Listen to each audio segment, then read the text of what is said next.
Hey,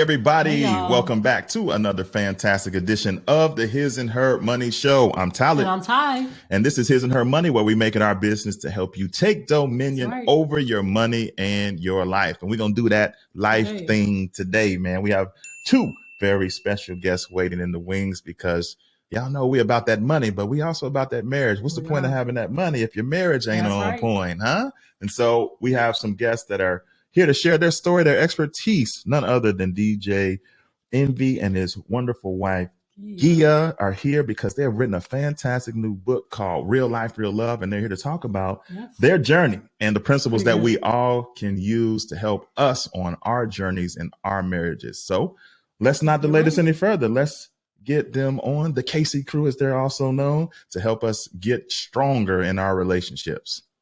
Hey, Envy. Hey, Hey, y'all. Gia, welcome to the His and Her Money Show. Welcome. Hey, how's it going? We are Going excited well. to have you guys here. Man, your book we Yeah, read it's really is good. awesome. It's encouraging. And we know that the people tuned in right now are going to learn a whole lot. There may be a couple people. We know y'all worldwide, internationally known, and locally respected. But there may be a couple of people who are being introduced to you all for the very first time right here and right now. So for them, could you say hello and let them know what you all are all about? Okay, well, I'm DJ Envy. I'm one of the hosts of the nationally syndicated morning show, The Breakfast Club. We're syndicated in 122 markets. A year ago, we just made the Radio Hall of Fame. Not too many people that look like us, not too many black people in there, but some of the people is Wendy Williams, Steve Harvey, Big Boy, Angie Martinez, Donnie Simpson, just to name a few. Sway. It's not too many of us are in there, so I'm always proud of that. We've been married 27 years. Oh, sorry, we've been together 27 years, married 21, and we have 6 kids: 20, 18, 8, 7, 5, and 5 months of kids. Anybody trying to test me? I know my kids' ages. Wow. And congrats, you all just had a new baby, right? During the pandemic. Pandemic baby. Yes. Congrats. Yes, Congrats. eight Congrats. weeks, Well, 5 yes. months old. 5 months. Oh, how precious. You want to have another one? Yes. I don't know. Yes. Why would you ask me that? The answer is yes. So tell everybody about your new book, Real Life, Real Love. What was the premise of why you guys wrote that book? So, Real Life, Real Love is a book that me and my wife started with a podcast, and we really started the podcast for 2 reasons. One, because so many people always came up to us and said, how have you guys been together so long and don't want to kill each other, right? How did you don't want to strangle each other? How are you guys still in love? Like, how? So we said, well, let's break it down and tell everybody with the podcast. And that went on to a book.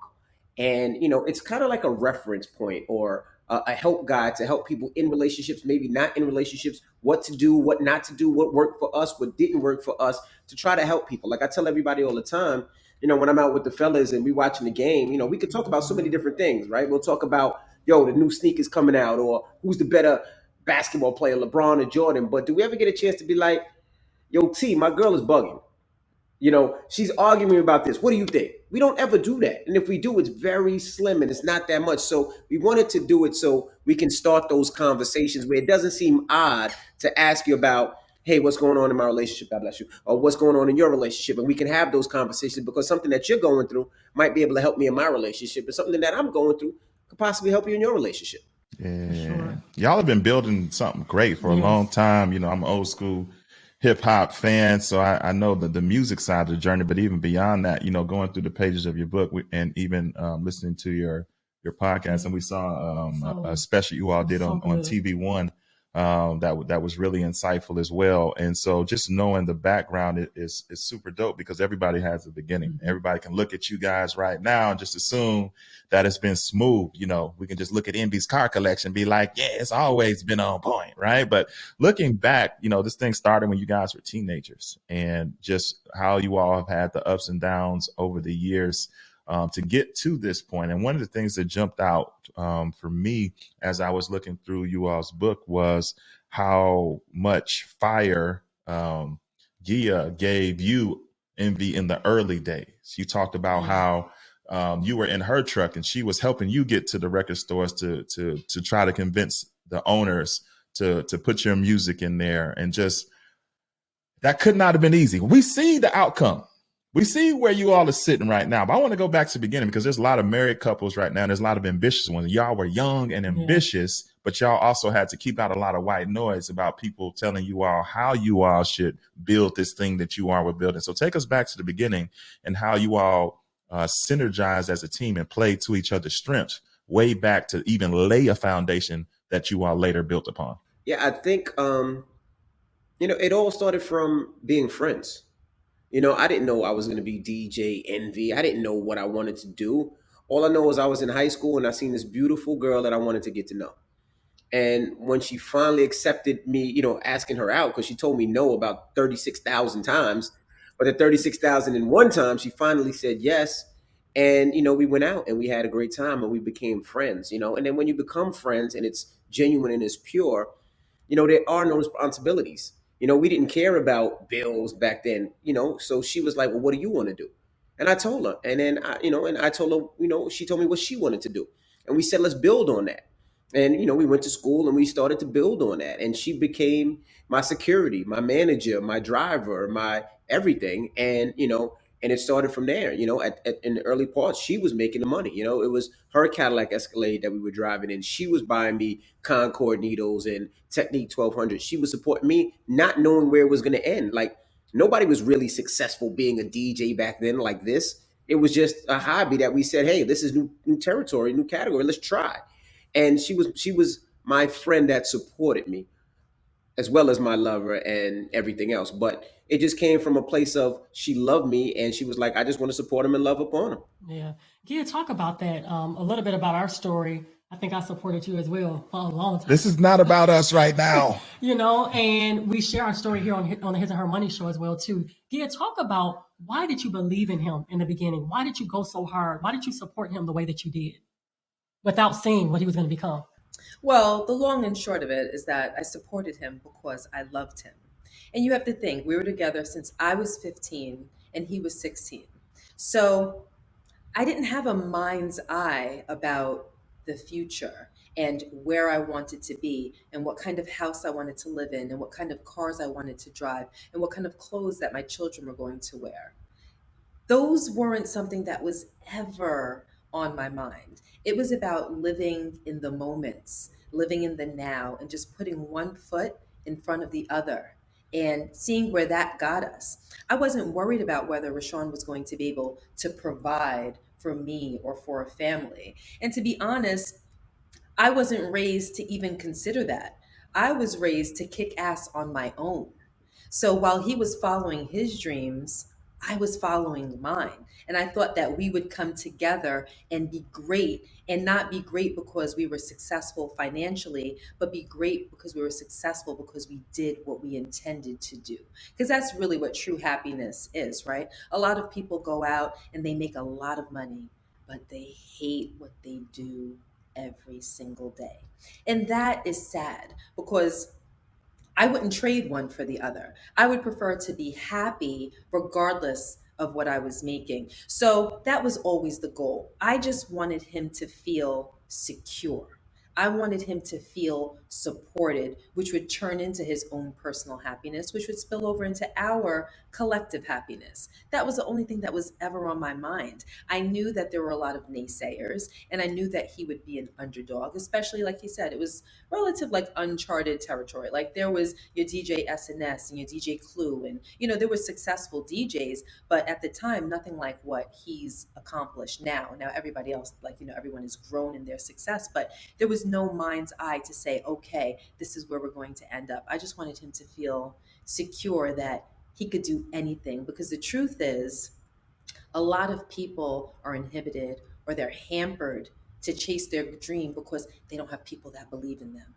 You take some people with their own natural talent and you support them. You put that battery in their back where they feel like someone's here for me regardless. Someone supports me regardless. Someone believes in me and my talent and ability. And you watch those people climb the tallest mountains. And it's all because someone believed in them. And I knew that at a young age. So that's all that I wanted to be for him.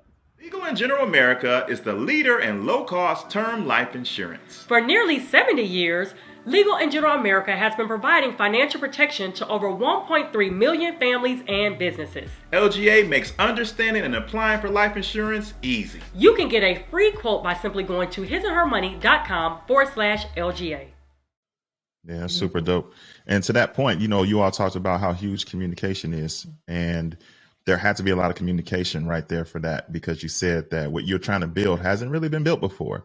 So, Envy, can you give some advice? Because usually there is a super ambitious person in the couple and a super analytical, strategic person in the couple.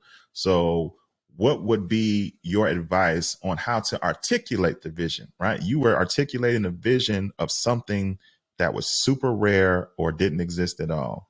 And you had the support of your wife. So how do we do that? If we have this grand idea in our head that may not make sense in the natural, what is your advice for communicating properly in both directions, from the visionary to the strategist, from the strategist to the visionary? What would you all's advice be on that? Yeah, see, that was the thing. We didn't necessarily have a plan. I just wanted to be the best. I wanted to be the greatest. So what I would do is I would pick targets off the map and say, I want to be better than him and I'm going to outwork that person.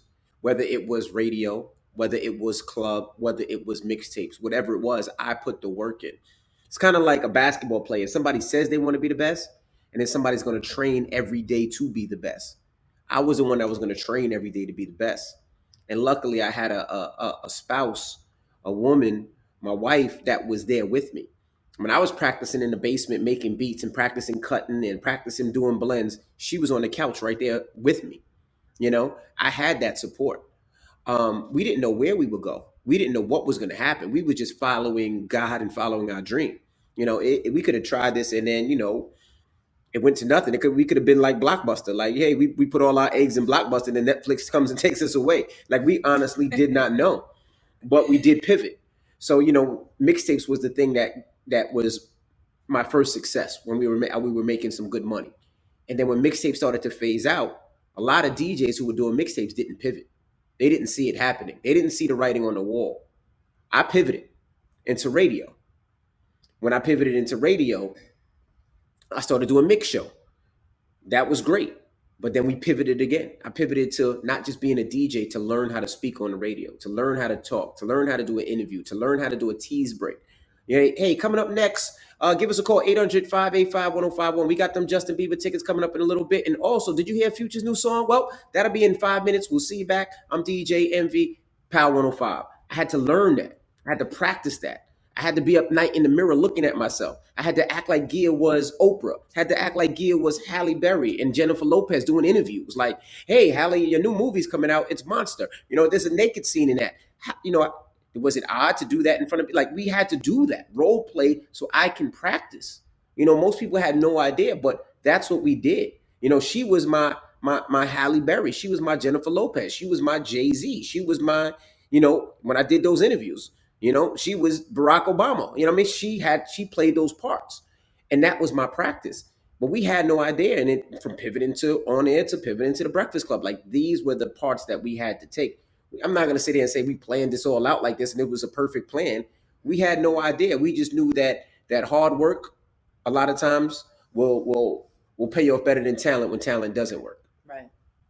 So good. And you're right. We don't see the behind the scenes, right? Mm-hmm. Sometimes we see the picture perfect right in front of us, but we don't see the hard work that went into that to get to where you all are.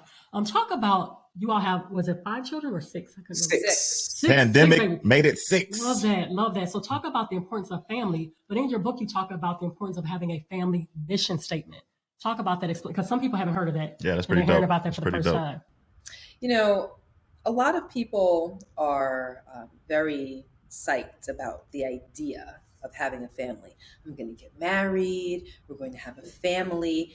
But most people don't take the time to consider what that actually means and what goes into it. They have children and then it's like, all right, well, we'll just let, the chips fall where they may.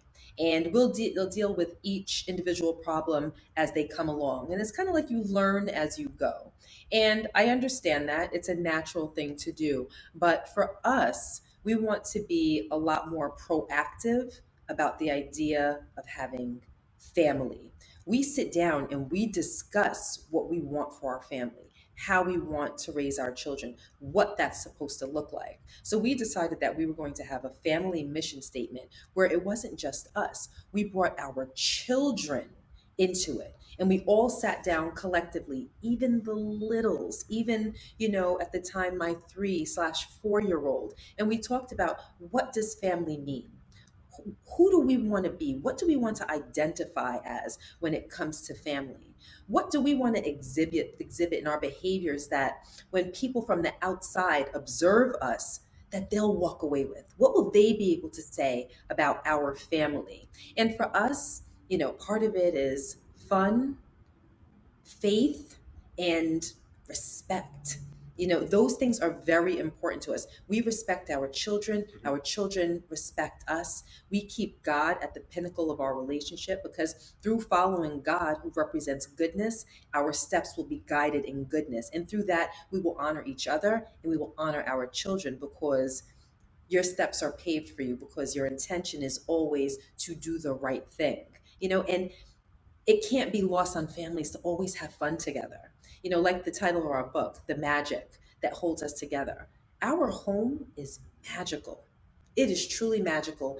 There are a few people that walk into our house and then leave without saying, like, wow, that was an experience, because our house is filled with so much love. Our littles are always happy and smiling, and hugs and kisses and words of affirmation to each other, to us to each other. It's just always positive.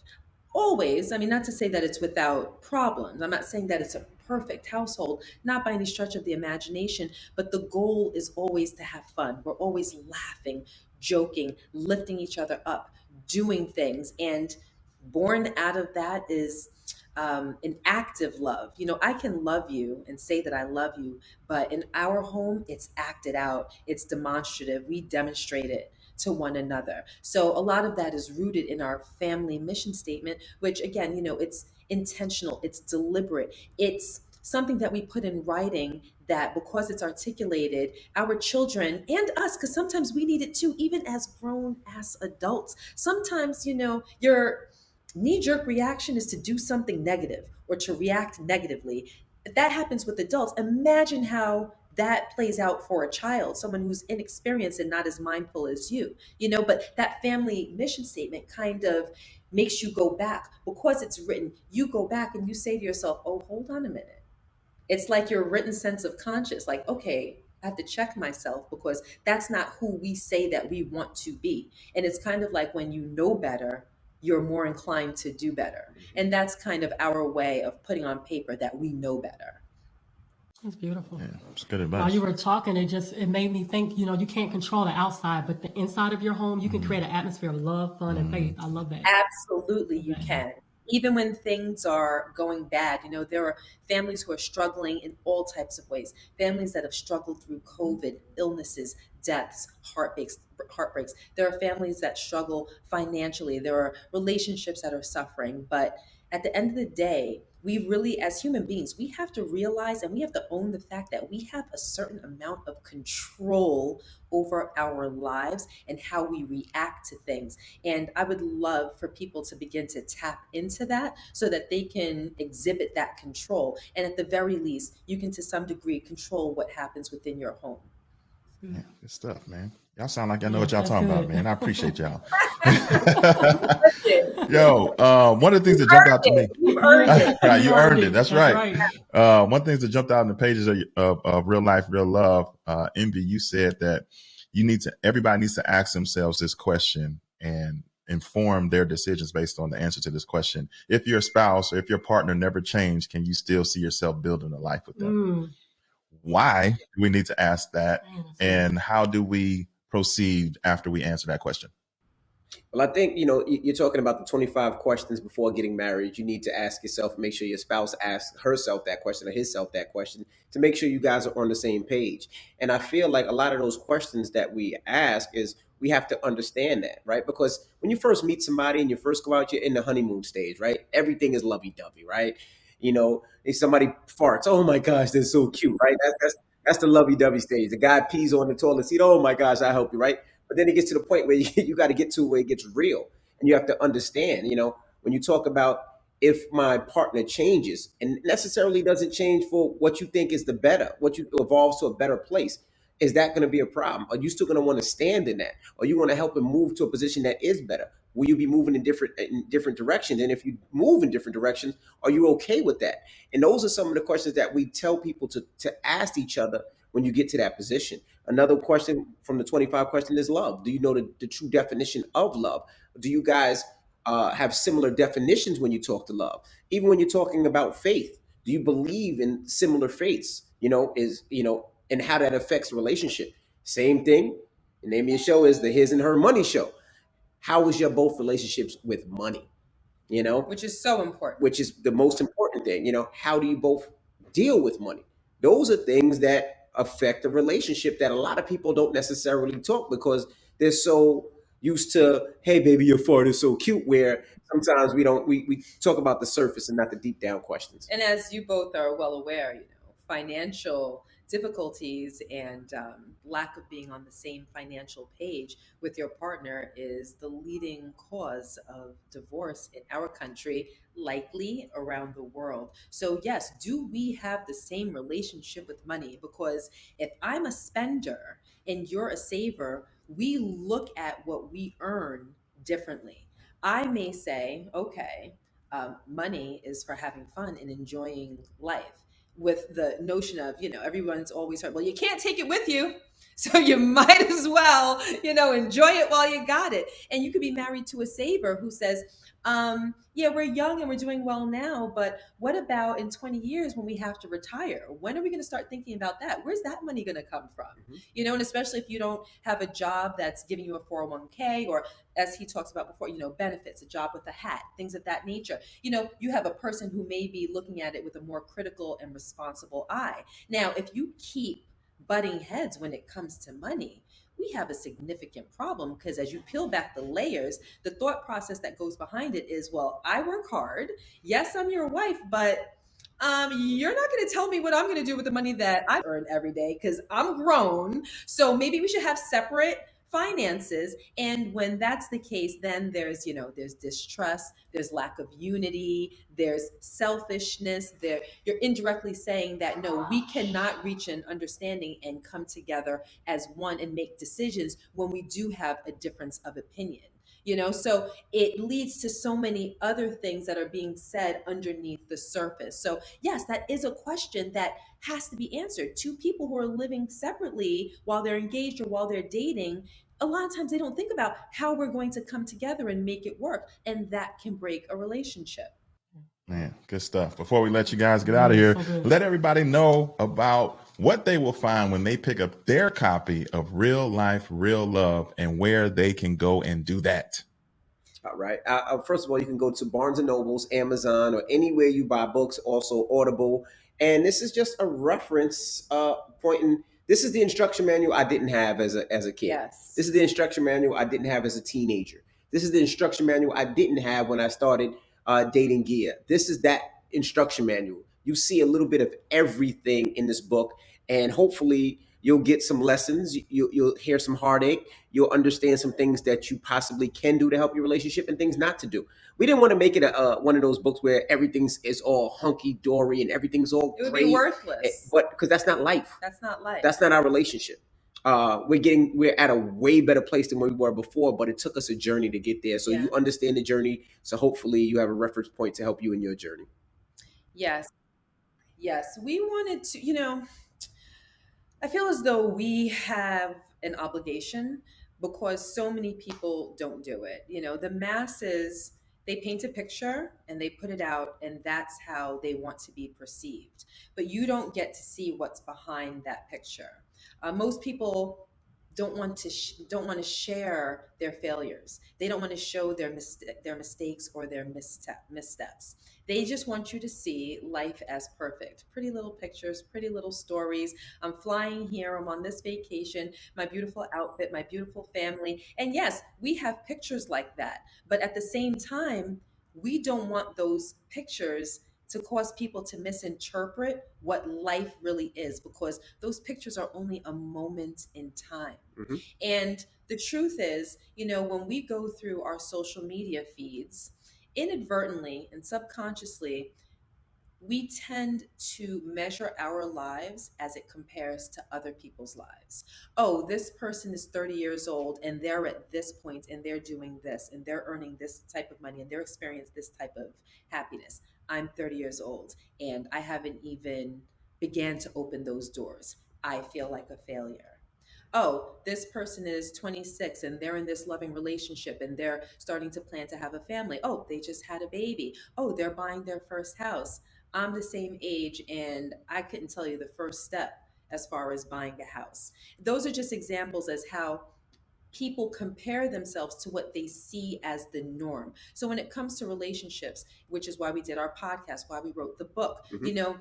we want to shatter the idea of shame, embarrassment, humiliation when it comes to the idea of a perfect relationship, because relationships aren't perfect. So we want to give people a lens into what our reality is, because parts of our reality mirror parts of other people's reality. So you can pick up our book and turn the pages and see yourself in some of those pages and identify. And as Rashawn said earlier, use it as a reference point to say, you know what, I may be on the trajectory for this. Maybe now I realize that that's where that trajectory might end up. I don't want to go down that path.